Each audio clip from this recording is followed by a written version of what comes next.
वो सिर्फ अपनी टोपी उतारता है और पूरी क्लास अचानक शांत हो जाती है। मिस्टर ओ'कॉनल, स्कूल में नियम है कि कोई भी क्लास में टोपी नहीं पहन सकता। किसी के लिए भी ये नियम अलग नहीं होना चाहिए, है ना? नहीं लाना। माफ करना, लेकिन टोपी ड्रेस कोड के खिलाफ है।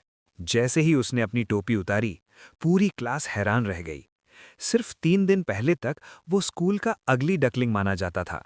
उसके घुंघराले बिखरे बाल, मोटे शीशे वाला चश्मा और वो खुद को जानबूझकर ऐसा दिखाता था कि कोई उसे नोटिस न करे। उसका स्वभाव बहुत शर्मीला और अंदर से डरपोक था। उसकी सबसे बड़ी इच्छा थी कि वो हवा की तरह हो जाए, कोई उसे देखे ही नहीं, ताकि कोई उसे परेशान न करे। ओह सॉरी, मैंने तुम्हें देखा नहीं। जिस लड़की से वो प्यार करता था, उसे जब किसी और के साथ हंसते हुए देखता तो बस खड़ा होकर ख्वाबों में खो जाता। लेकिन जैसे ही उसे स्टेज पर स्पीच के लिए बुलाया गया, उसकी हालत खराब हो गई। दिल इतनी तेजी से धड़क रहा था जैसे अभी बेहोश हो जाएगा। घर लौटने पर उसकी माँ ने उसे एक दादी से मिलने को कहा, जिन्हें वो पहले कभी नहीं मिला था। जब वो वहां पहुंचा तो हैरान रह गया।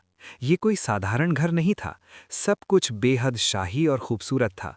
दादी खुद एक पेंटिंग से निकली हुई लग रही थी, इतनी शालीन और रॉयल।